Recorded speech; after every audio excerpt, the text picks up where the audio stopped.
Good evening, I'm Jackie Spate. The Fiji Labour Party is today facing its biggest internal turmoil in its political history. Split from within as party stalwarts publicly reveal its dirty laundry for all of Fiji to see. Party biggies Felix Anthony and Daniel Urai seem to have finally had enough of what they suggest is the festering discontent with party leader Mahendra Chaudhry and his son Rajen that has been simmering within the party for quite some time. The two trade unionists say Mahendra Chaudhry has turned the party into his own personal property, adding that it's no longer multiracial and no longer representative of workers, the principles under which it was formed in 1985. Christopher Chand with the details. It started on Saturday when Anthony and Chaudhry were involved in a heated debate before the Labour Party meeting began. Anthony later walked out. Today, he released a statement suggesting he's had enough of Mahendra Chaudhry's undemocratic and dominating behavior within the Fiji Labour Party. However, despite releasing the statement, Felix Anthony could not be reached for an on-camera interview, even though several attempts were made by FBC News.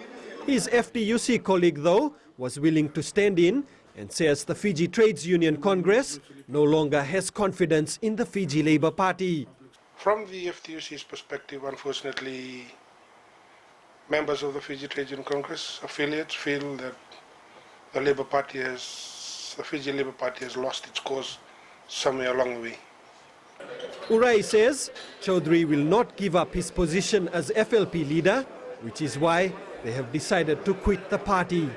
Well, the split in the Fiji Labour Party has happened over the years. You will note senior officials of the Labour Party have left in disagreement with the party leader. That has happened over the years for various reasons. What we now have in the Labour Party are mostly officials of the National Farmers Union officiating the various branches. So there's been a split. We can't deny that over the years, and it's happening. The statement says the party's financial reports are not in order, there's not transparency and accountability within the party, and that the party leader is a cunning manipulator that does not entertain opposing views by party members. In fact, Chaudhry and his son, Rajen, have been singled out as dictators within the Labour Party. That's the view of the Trade Union Congress and others within the Labour Party, that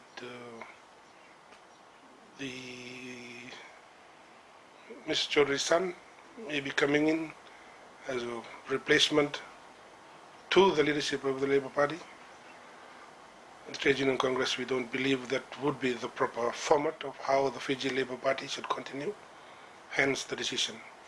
Felix Anthony's damning statement says Chaudhry's leadership style has created a weak party full of cronies that ensures Mahendra Chaudhry and his son's personal agenda, a trait the departing party heavyweights say will ensure the demise of the party in a very short time. With the recent announcement of another senior member, Krishna Dutt's resignation and disgust at the Labour Party's leadership style, it may seem the once rock-solid party is fast approaching political oblivion if the current trend of senior members' resignations due to the common factor of Mahendra Chaudhry continues. Christopher Chand, FBC News. FLP leader Mahendra Chaudhry has responded, saying the FTUC's comments are a joke. He says the FLP's record in standing up for the interest of workers and the poor cannot be challenged. Chaudhry has also rubbished claims by Felix Anthony that he and his son dominated the recent FLP annual conference on every issue. He claims the statements from Felix Anthony and Daniel Urai about the way Saturday's conference in Nandi was conducted are a pack of lies and were not sanctioned by the FTUC. The government will introduce a new decree to bring about more accountability and transparency in political parties contesting the 2014 general elections. There's also a catch for people who want to be part of any political party. Pusita Kote Wasawasa has more. Political parties will have to come clean on who funds their operations, who will stand under the party banner, and who their office bearers are. These are the prerequisites for any political party to contest the 2014 general elections. The Elections Ministry says this will remove archaic laws that govern elections in Fiji. As you may be aware, that the rules pertaining to the formation or registration of political parties in Fiji is rather archaic. So what we are looking at is, for example, increasing the threshold of the numbers required to register or re-register a political party, whether they need support from all parts of Fiji or all divisions of Fiji. It is also critical that the assets and liabilities of political parties are made public. Even people who want to show support for any political party will have to register under the EVR, that too, by Friday. Those political parties will need to be properly registered. In order for them to be properly registered, they need to meet the threshold of support. And the support can only come from those people who are actually registered voters through the EVR system. The new decree is expected to bring transparency as part of politicians.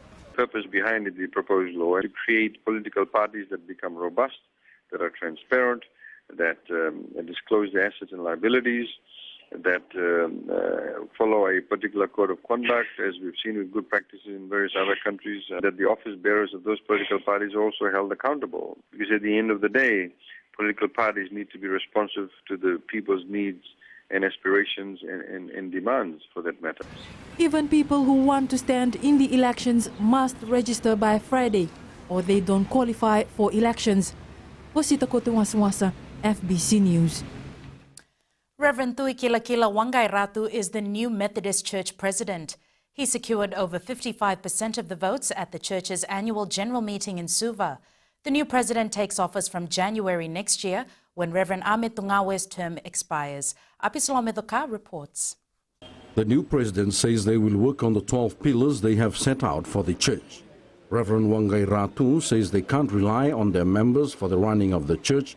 That's why a new section has been opened. That is called the land registration and development. So we need to develop that in order to pump more income into the church. We cannot rely on the people's giving because they have their own responsibility.